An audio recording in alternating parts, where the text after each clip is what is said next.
Welcome to Telltale Books. This video, I'm going to start working on another author, a longtime favorite author, and someone who started pretty much at the very beginning of magazine science fiction, and that is Jack Williamson. I'm going to start a project to read everything I can get my hands on by him, and try to do it in order of publication. And so the very first one that I'm talking about today is The Metal Man, which I have in The Metal Man and Others. And actually I have that story in a couple other places. The Best of Jack Williamson, it's in there. The Early Williamson, it's in that book. I have both of those. And of course you can find it online. And if you look for a PDF or ebook of the original December 1928 Amazing Stories, where the story first appeared, it was the cover story. It is a short story, but it's a very remarkable short story. His first time out, his very first story, Williamson wrote a story that is almost perfectly following the types of science fiction that were written by authors like H.G. Wells and William Hope Hodgson. Probably the primary characteristic of everything I've ever read by Jack Williamson is his incredibly strong sense of wonder, his beautiful descriptions, and the imagination of his places and his aliens, and those are his strong points. He does have very good characterization. He does have very good writing. Even at the beginning here, I mean, a short story, it's really not focused on the characters, so there isn't a lot of character development, but there's nothing cardboard about the character, really. You just, it's like you meet a guy in the bar and he tells you about an adventure he had, and doesn't tell you anything else about himself or his life. You might pick up on some little idiosyncrasies if someone's there live in person, but in the story you don't get that. You just get the adventure. And the adventure is really what the story was about. It wasn't about the person, it was about the place he goes to. So The Metal Man, it's one of those stories told in the form of a letter. In this case, the initial narrator of the story receives a trunk, and inside the trunk is the Metal Man, dead, and a letter that he wrote. And so the story is the narrator reading this letter. And so then you go into the letter, and the letter is all about this man who flies.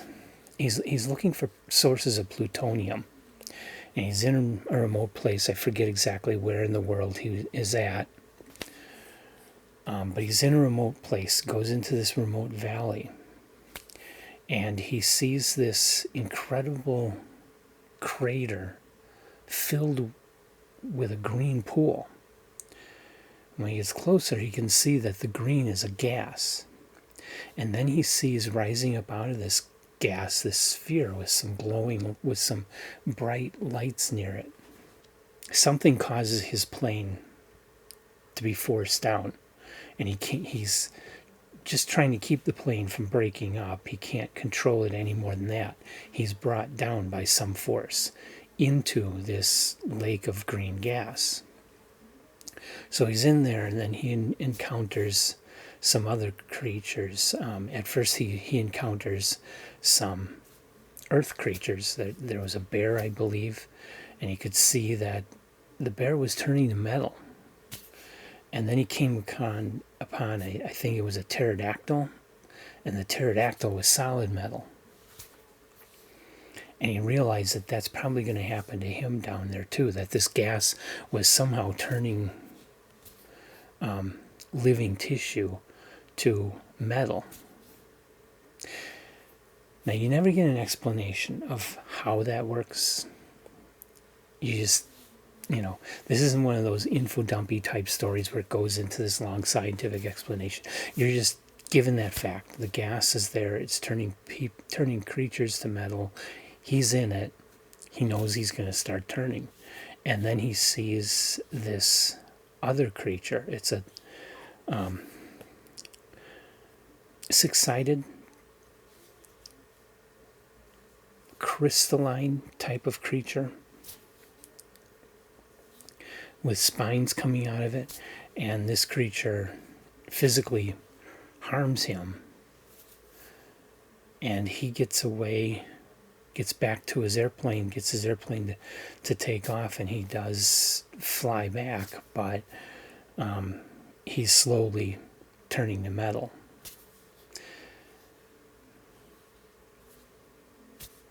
And that's really the whole story. And of course, that doesn't do it justice. The reason now that I've basically told you the whole thing start to finish, the reason you would want to read it is for the incredible descriptions and imagination that I did not do justice to in my explanation. It's beautiful. It's very beautiful. And it ends with a mystery. The story kind of has an ending in the fact that the guy turns to metal and he's received by the initial narrator. I mean, you know that at the start of the story. And you know that it's something about the gas that turns him to metal, but you don't have details of why this gas affects him that way. You don't have details of who those creatures are. Are they alien? Did they evolve in that valley on Earth and just have been isolated the whole time? You don't know. You don't get those explanations. Reading it, I had a very strong feeling of stories by H.G. Wells, like the Plattner story, or The Country of the Blind, stories, or Valley of the Spiders even. Those stories where you have these characters encountering these really strange situations, entering these areas, or in the case of the Plattner story, another dimension that is completely different from what we would encounter normally on Earth. And you don't really get an explanation of why it's like that. You're just told, this is it. It's just described, and you get the beauty and the mystery of that place, and then the character goes back into his normal world, and you're left with a mystery and with a wonder about this.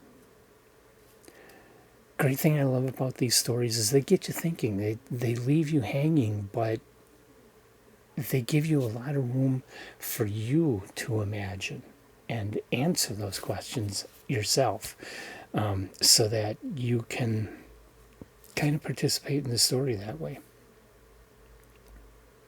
I love that kind of story.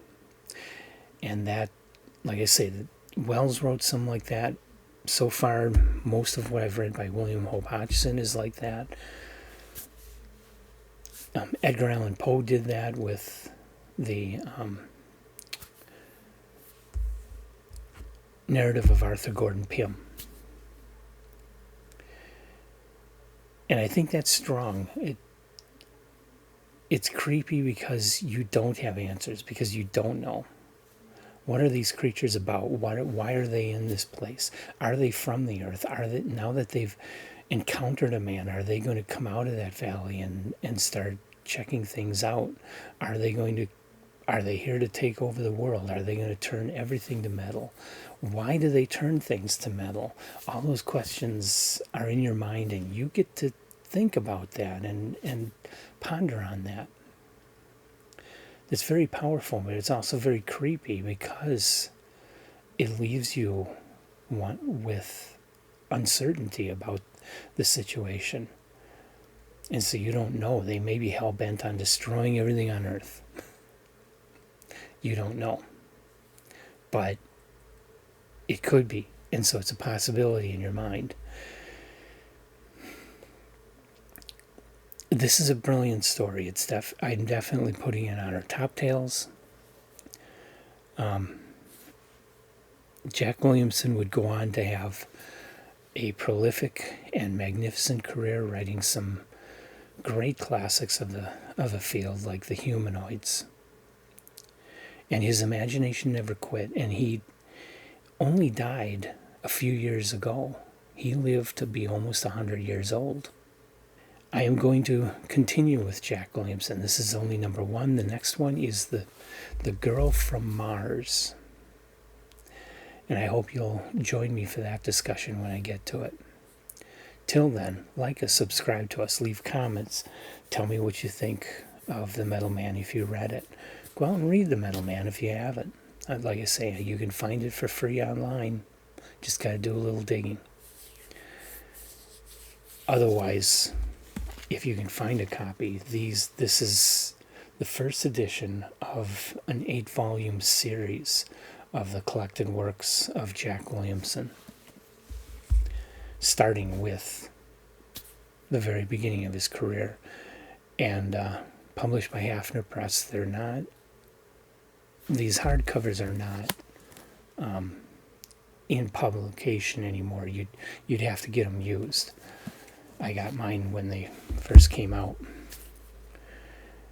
I believe you can get these as ebooks, if I'm not mistaken. So you might want to look for them that way if you don't have the money, because these books, they sold for $40 new. Most of them are, if you find them in this kind of condition, you're going to probably pay a couple $100 for it today. But they're excellent books, and they cover the career of truly one of the greatest science fiction writers. So long till next time.